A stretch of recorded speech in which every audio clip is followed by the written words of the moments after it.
नरेंद्र मोदी को हराने के लिए विरोधियों ने बिल्कुल नया फॉर्मूला बनाया है। कितनी सीटों पर कौन लड़ेगा, किस सीट पर किसे नहीं लड़ना चाहिए, सारा पेपर वर्क भी तैयार है। राहुल गांधी की पार्टी के एक सीनियर लीडर ने इस फॉर्मूले के लिए खूब दिमाग लगाया है। पूरे देश के 28 राज्य, 8 यूनियन टेरिटरी को 4 कैटेगरी में डिवाइड किया गया, लेकिन ग्राउंड पर उसका कोई रिजल्ट अभी तक नजर नहीं आया है। थोड़ी देर में कर्नाटक के लिए बीजेपी का घोषणा पत्र आने वाला है। राहुल भी आज 3 रैलियां करेंगे। मोदी 24 के लिए जो तैयारी कर रहे हैं उसकी झलक कर्नाटक में दिखाई दे रही है, लेकिन विपक्ष की स्ट्रैटेजी क्या है, इस रिपोर्ट के जरिए आप समझिए।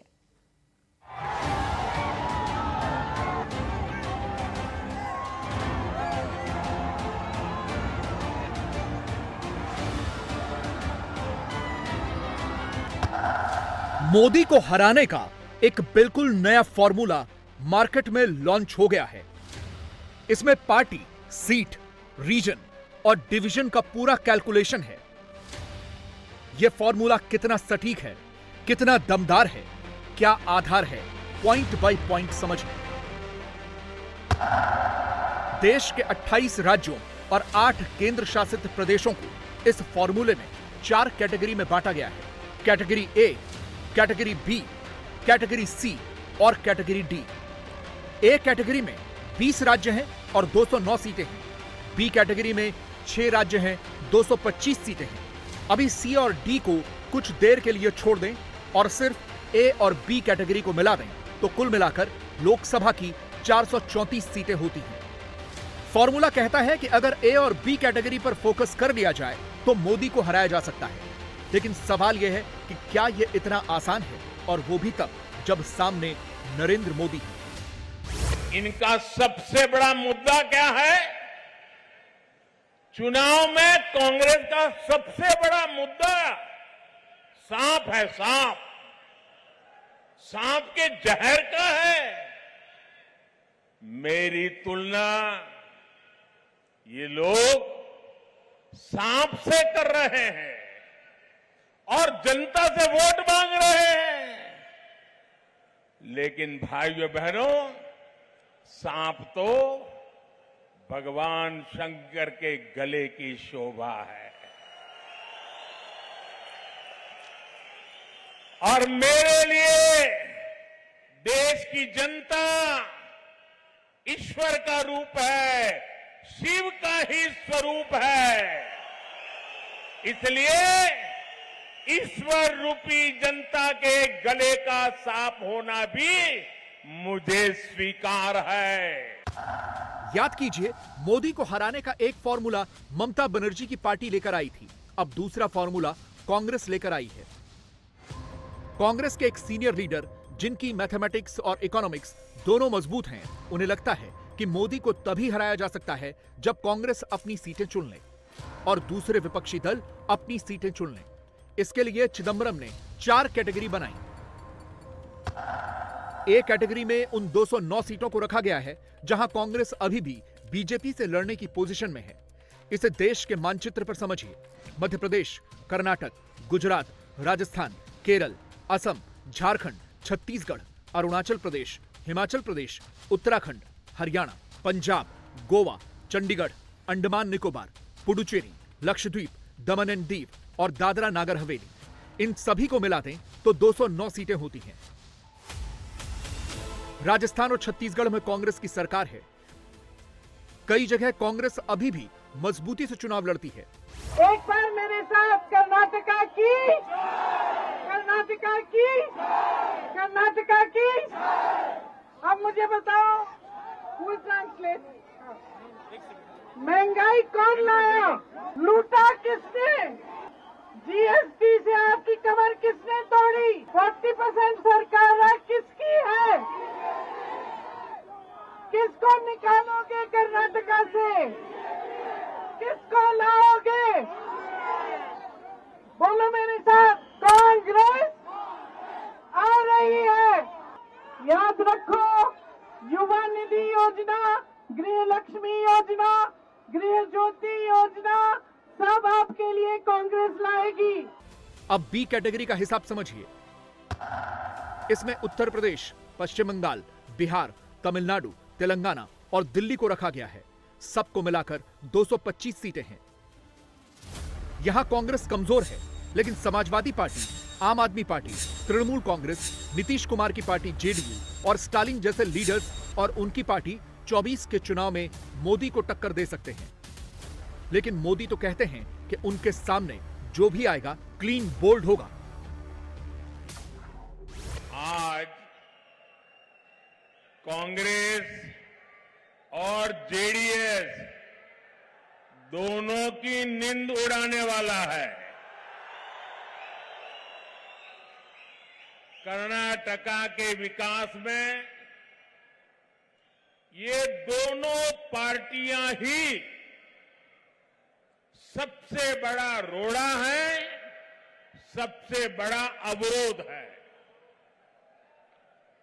कांग्रेस और जेडीएस मिलकर चाहे जितना खेल लें, लेकिन कर्नाटका की जनता उन्हें क्लीन बोल्ड करने जा रही है। कर्नाटका के लोगों ने तय कर दिया है, बड़े विश्वास से तय कर दिया है, अनुभव के आधार पर तय कर दिया है। ई बारिया निर्धारा बहुमतदा बीजेपी सरकारा। मोदी को हराने का सपना राहुल गांधी का भी है और ममता बनर्जी का भी। अरविंद केजरीवाल भी मोदी को बिल्कुल नहीं देखना चाहते और नीतीश कुमार, अखिलेश यादव की भी यही चाहत है। नीतीश कुमार कोलकाता जाकर ममता बनर्जी से मिल आए हैं।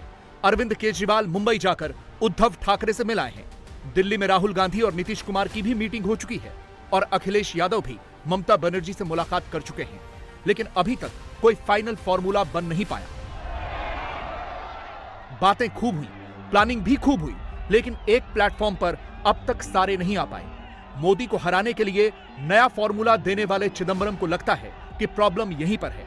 उन्हें लगता है कि पर्सनल इंटरेस्ट छोड़कर एक एक सीट का कैलकुलेशन जरूरी है। जहां से जिस सीट का कैंडिडेट जीते उसे टिकट दिया जाए, क्योंकि टारगेट खुद जीतना नहीं है, मोदी को हराना है।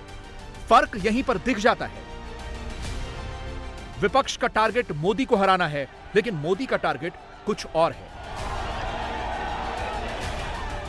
कर्नाटका का ये चुनाव सिर्फ आने वाले 5 वर्षों के लिए एमएलए, मंत्री या सीएम बनाने का सिर्फ नहीं है।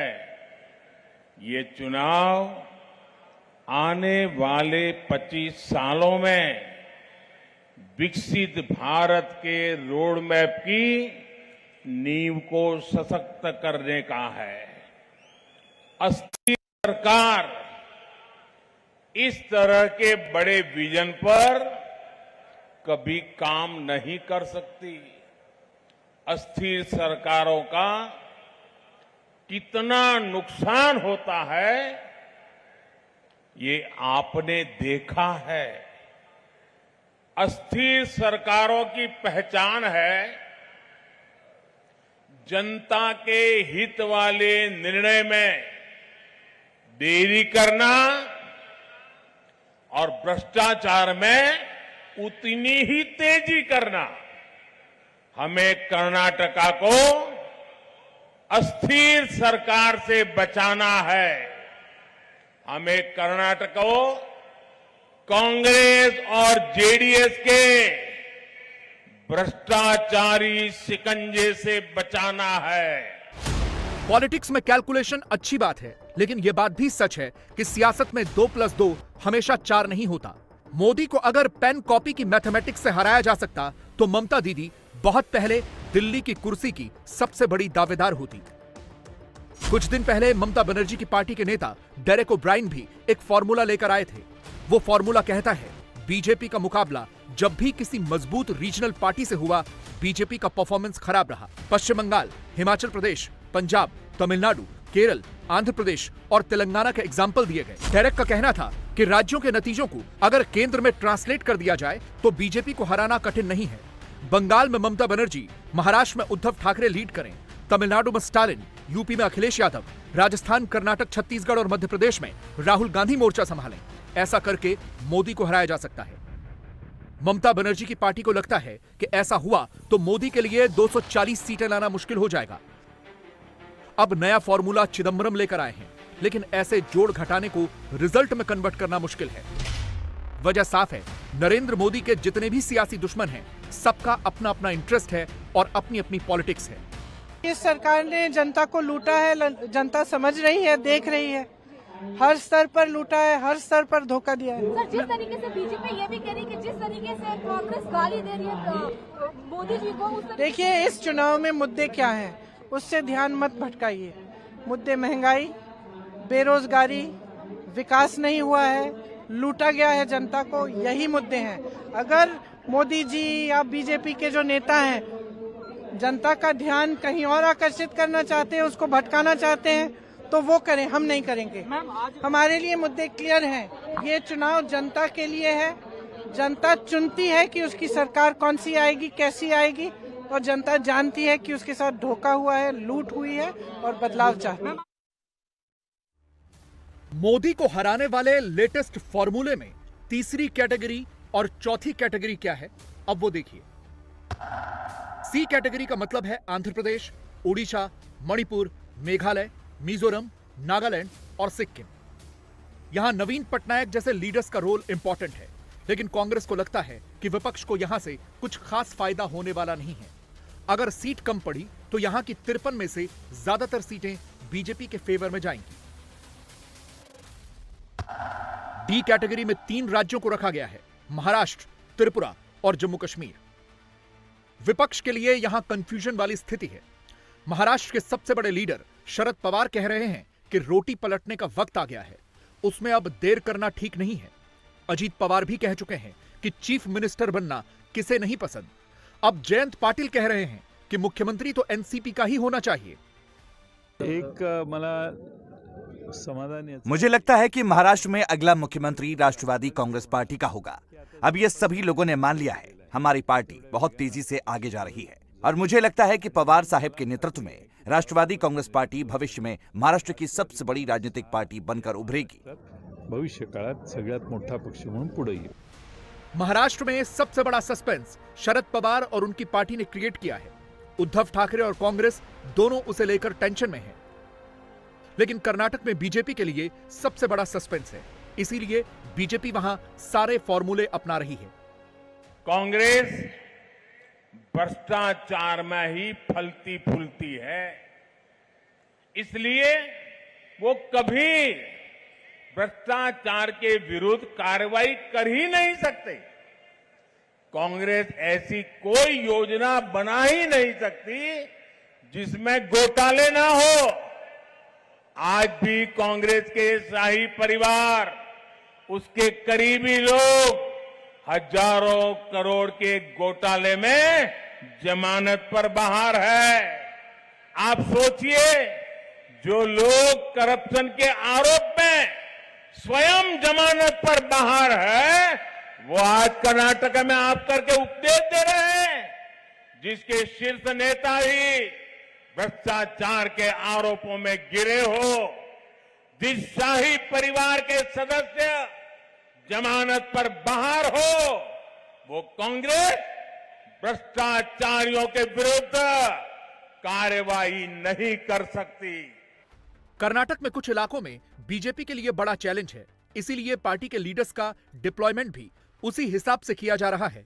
मोदी को मालूम है कि कब, कहां, क्या कहना है, इसलिए वो हर रैली में अलग तरीके से अपनी बात रखते हैं, अलग अलग स्टाइल में विरोधियों पर अटैक करते हैं।